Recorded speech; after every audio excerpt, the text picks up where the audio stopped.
These numbers are not just statistics. They are our neighbors, our families, our responsibility as a collective and a regional health manager. That is why each and every one of our residents reminds us why population health matters.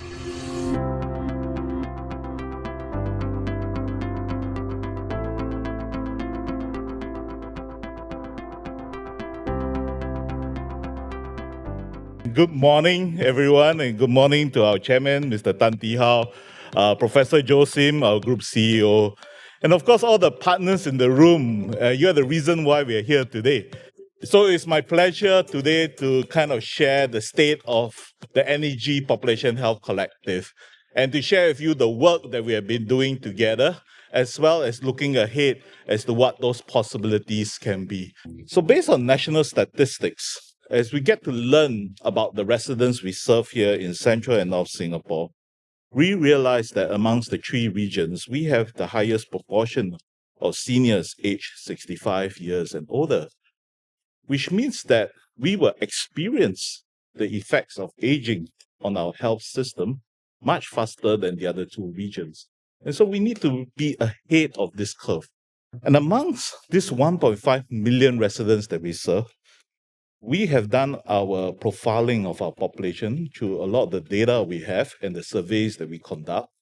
And we realized that 910,000 of our residents have what we call low to moderate healthcare needs, meaning that if we don't reach them now, it may be a bit late when they have higher healthcare needs.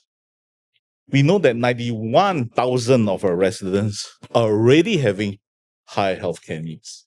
And that's the group that is having readmissions to our hospitals, frequent visits to our specialist clinics, as well as, primary care visits. So we need to better address their health rather than be reactive in just providing their care. 13,500 of our seniors live alone across Central and North Singapore. 14,000 seniors are frail, which means a clinical frailty score of more than 4. 14,000 of our seniors are living with dementia in Central and North Singapore, and 5,400 families need financial support in order to access their care. These numbers are not just statistics. They are our neighbors, our families, our responsibility as a collective and a regional health manager. That is why each and every one of our residents reminds us why population health matters. In a mature, thriving community of care, our residents' care will be well anchored in the community. This is the outcome we want for each and every of our neighborhood, to enable our residents to keep healthy and to age well in place while receiving any care and support they need that is close to their homes. The true impact of each of the community of care can be seen through resident stories. And today I'm very fortunate to share a story from 𝗪𝗪𝗂𝗁𝗂. And this is Auntie Sarah and Uncle Jeremy, both in their 70s. And they embody the concept of community as family, right? And with their children overseas, the couple actually finds purpose and social connection through volunteering at 𝗪𝗪𝗂𝗁𝗂. And they participate in what they call the communal dining program. So Auntie Sarah manages the weekly volunteer roster, while Uncle Jeremy assists her. They also stay active by participating in Gym Tonic and Say No to Frailty program by 𝗪𝗪𝗂𝗁𝗂.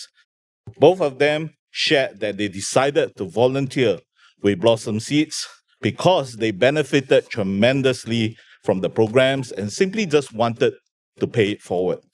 When Uncle Jeremy had a serious fall in April, his community not only rushed him to the hospital, but also supported him throughout his hospital stay and even checked in with Auntie Sarah to make sure that she was well when her husband was in hospital.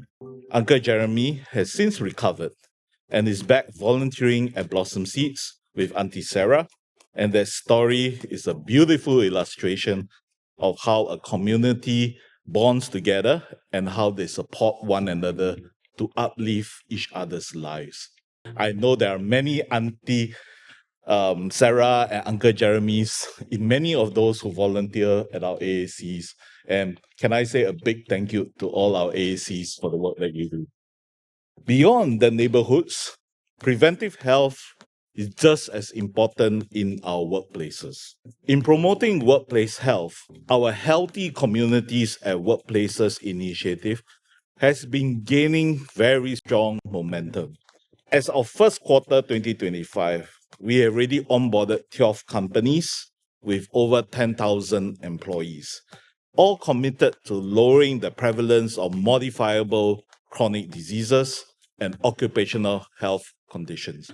By taking one step at a time, our workplace health initiatives can empower individuals to take charge of their well-being, helping them to lead healthier lifestyles. This was evident in another workplace called KLA Singapore. It's a global tech firm, right? And KLA Singapore attributed its recent Straits Times Best Employer Award to its collaboration with NHG to help its employees manage and improve their health. So we will be expanding our healthier communities at workplaces to more workplaces soon. We also recognize that good health extends beyond physical well-being and that mental health is just as important. So to improve mental health within the communities, I am pleased to share that we have more than doubled our mental health GP clinics in Central and North Singapore from 64 to now 138. This is a remarkable increase to achieve mental health into our communities in partnership with our GPs, and we need to enable those at risk to receive holistic and timely support in the community. NEG Polyclinics itself has also been making encouraging progress in providing mental health services, particularly in the management of anxiety and mild to moderate depression. These are the tier 2s and tier 3s for at-risk adults as well as women who have recently given birth. So we can do more in mental health, and I think that will be a key focus. Population health studies have also shown that unmet psycho and social needs are highly linked to a higher prevalence of chronic diseases and mortality risks, which in turn leads to subsequent downstream increases in A&E visits, hospitalizations, and medical costs. And so the need for the health and the social care sectors to come together becomes a core imperative of the work that we do. Relate COC was developed to enhance that. It stands for Relationship-Based Health and Social Integration for our communities of care. Relate COC started off as a pilot at Ang Mo Kio Polyclinic in September 2020 and has since expanded to 8 other NAG polyclinics, joining up health and social services through partnerships with our community partners and our community health teams.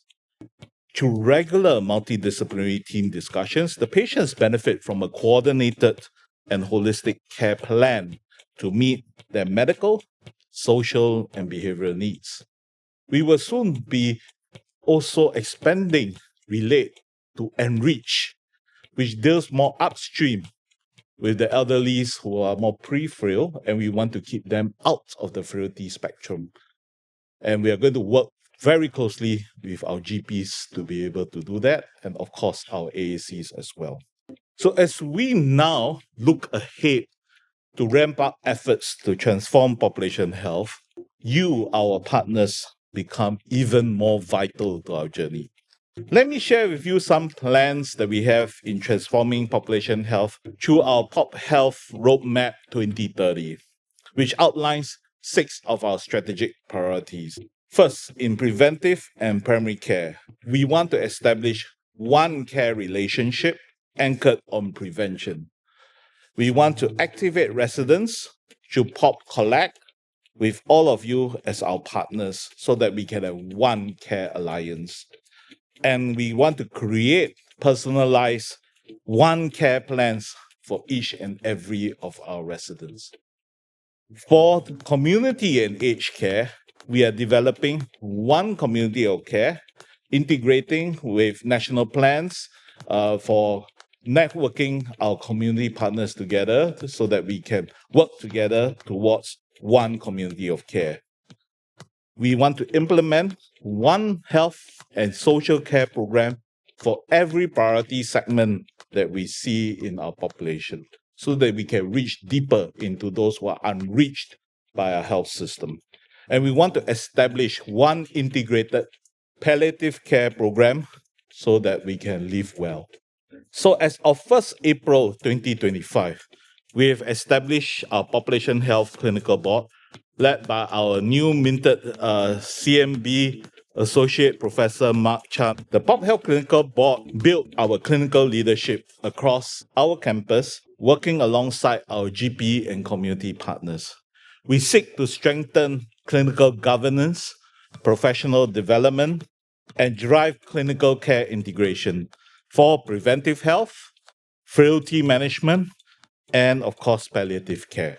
The setup of our Population Health Board therefore marks an important milestone for all of us in NEG and demonstrates our strong commitment to our residents and partners in both care and health.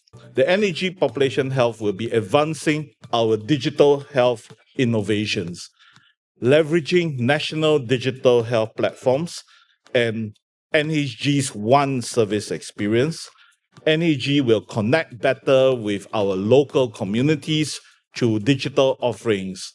Some of you know that we have launched things like Health Kampong, where many of you contribute programs to Partners Portal, where we connect with you, and we will be using that as a means to share more data with you.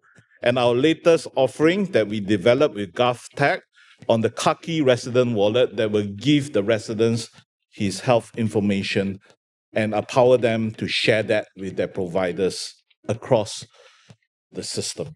We are also strengthening our foundation through various key enablers, including AI and automation.